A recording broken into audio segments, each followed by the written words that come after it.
Well, you're overanalyzing. It's not real because I didn't get it.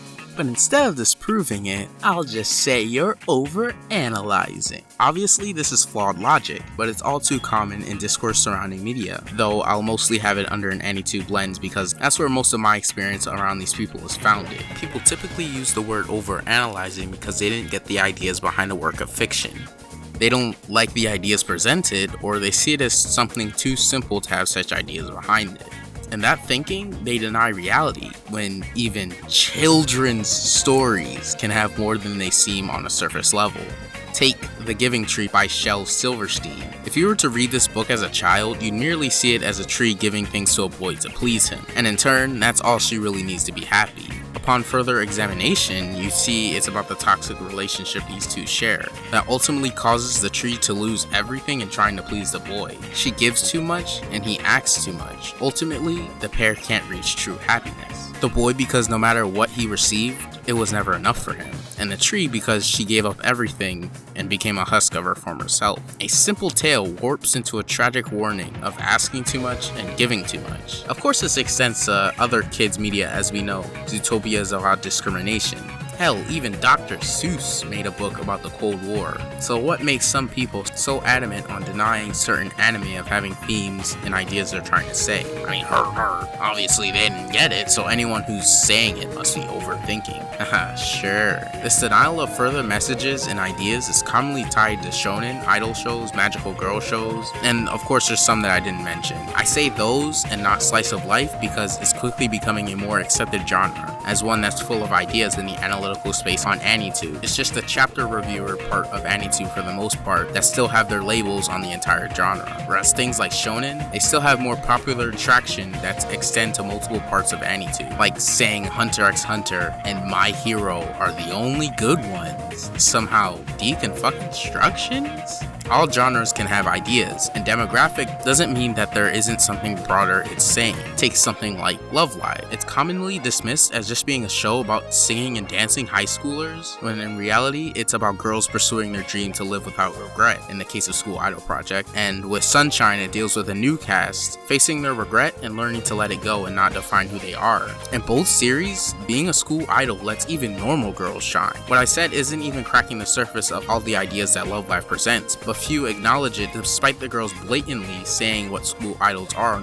numerous occasions and the lyrics being full of ideas behind the show. It's just singing and dancing to many people. That kind of mindset is poisonous, considering it's just reducing what it's about to the simplest description, which you can do with anything. I can call Death Note just two anime boys fighting over a magical notebook, when that's simplifying a narrative on the human condition and what almighty power can do to a person in society, along with its heavy religious symbolism. When you oversimplify to that degree in order to dismiss something, it can eventually spread and damage the perception of a show, or even an entire genre, making it less likely that anyone will get into it, and some being sheep and just assuming they know what it is without even experiencing it. It's why shows like Madoka Magica and Hunter x Hunter get called a deconstruction. They think they're deep and subversive from the genre, but that's incredibly untrue, as magical girl shows commonly have darker moments and ideas. Shonen have characters with questionable morality already and darker themes/ideas. In the case of My Hero, people really lack brain cells on that one.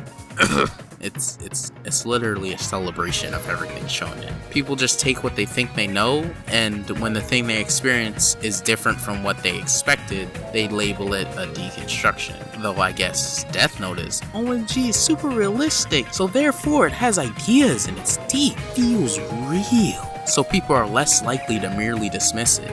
Even though things like Naruto talk about hatred and war, how people with power are feared and discriminated against. The actions taken breeding more hatred, and it's a vicious cycle. It's only through understanding that the cycle could be broken. It's even got real world application. Martin Luther King Jr., someone who tried to solve issues through peaceful means and understanding, black people and white people hated each other, and there was immense tension between the two races. Yet he continued to try to stop a cycle of conflict through understanding He was able to push black people closer to gaining civil rights through his memes, and start a bigger effort for both sides to see eye to eye.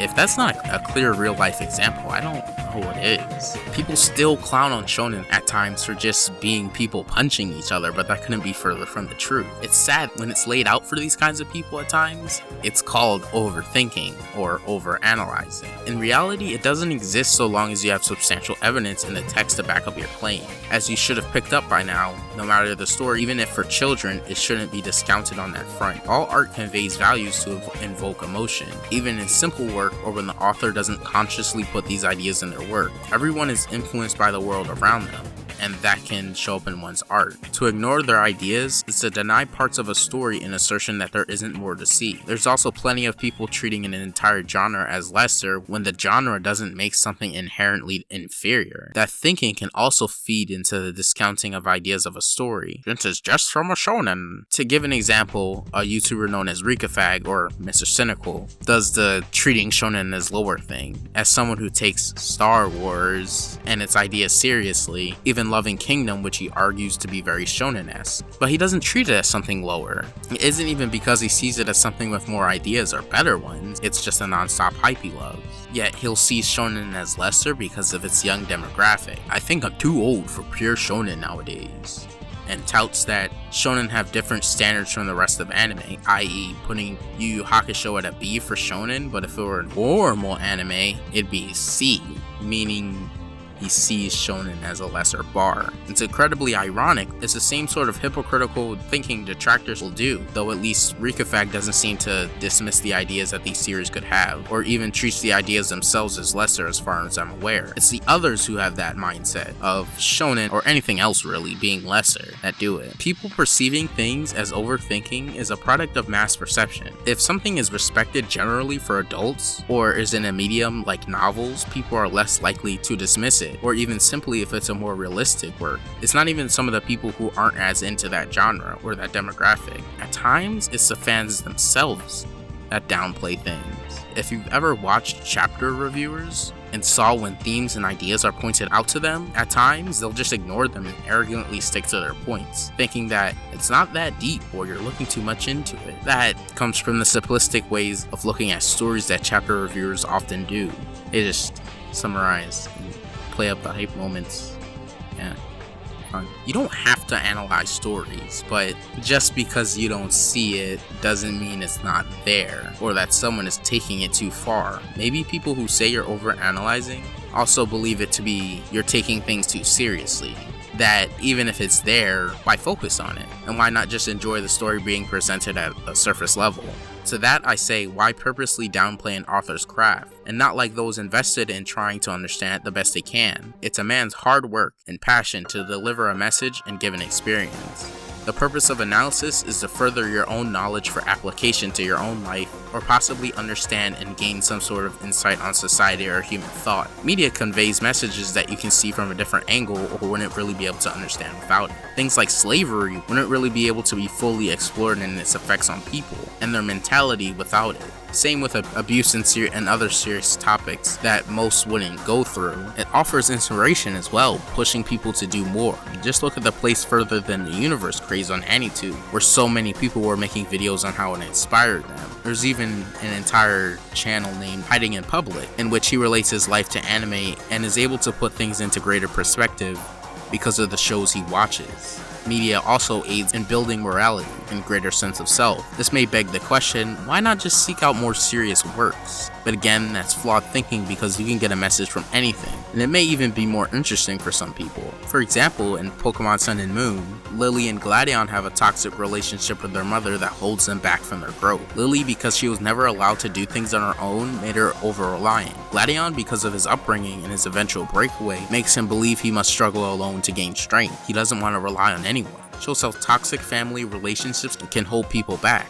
Once both sides were allowed to go on a journey, they were able to grow. Lily gaining confidence and also slowly helping you by healing your Pokemon and putting in more effort to guide you toward important locations for Nebby, having moments of pushing herself to overcome fears, even setting out on her own journey at the end. Gladion is able to see strength and connections. He finally achieves his goals when Hal teaches him that people and Pokemon can do more together. He was finally able to actually get stronger from relying on others, shown in his Type Null finally becoming a Silvally. It's a simple story conveyed through an easy to digest manner. Kids can get the basic thing of Lily gaining confidence and pushing herself, and from Gladion they can get a core message of the franchise, strength and togetherness. And for those older, they can get a bit more out of it if they look into it. Why be upset or dislike a pursuit of greater understanding, or a takeaway that a person can get?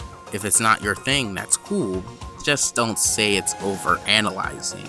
That's not to say overanalyzing doesn't exist, because it does, and many of the YouTuber Zeria's videos do that very thing.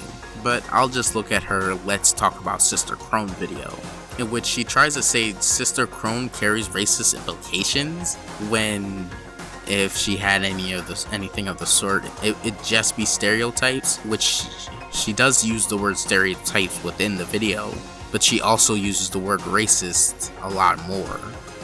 To be racist inherently means subscribing to the ideology that one race is superior to another, which there's no foundation to stand on because of the other black/brown characters in the show being perfectly normal, and even one being a young genius. She then uses the strength and figure of this one character to justify racist implications, when again, it's her and no other character with brown skin is like that. Zeria even mentions how Krone is like this because of the system that made her that way, and not all the Browns are like that. So clearly she wouldn't have been many of these things without what they did shaping her to be that way. Like the monster strength, animalistic tendencies, and her lack of sanity. It's clearly not because she's black. Is it because I'm black? And she was even given sympathy by the story for being warped by the system. That's truly important context to her depiction that Zeria mentions, but she underplays it. Good on her for mentioning it where others probably wouldn't, but it's still a misstep with relevant context. She also interjects old American propaganda and tries to paint it as something we don't know it actually is. Krone also doesn't even follow the assumed being stupid of black racist stereotypes, because she was able to outwit Norman and Emma more than once. She's overanalyzing a piece of media in order to paint a narrative on a very shaky foundation. An analytical piece incorporates as much relevant context as possible. Sure, there's old stereotypes that exist, but to say they have any relevance within the series, it can only really be called overanalyzing. Though it's probably best to stop using the word overanalyzing, because you can easily explain why something is wrong without even uttering the word overanalyzing. And since so many people already use it unjustly, it'd be best to steer away from the word. I know of many who wouldn't even consider what people are saying when they use the word, and for just reason because of its heavy misuse. If you use overanalyzing and attempt to dismiss what someone is saying without the means to disprove their claim, it just means you were too lazy to put in the work to think about it yourself. At least those doing it put their foot forward. What did you do? Thank you for watching a video by a guy named Ninmanji. What? Who's that? I'd like to thank WattheWut for making the thumbnail for this video, and he also made the one for the ReZero video. Make sure to follow my Twitter at Ninmanji for epic tweets like this. You know, it's not weird at all. This is perfectly normal. Of course, I have a My Anime list. I recently made a second channel.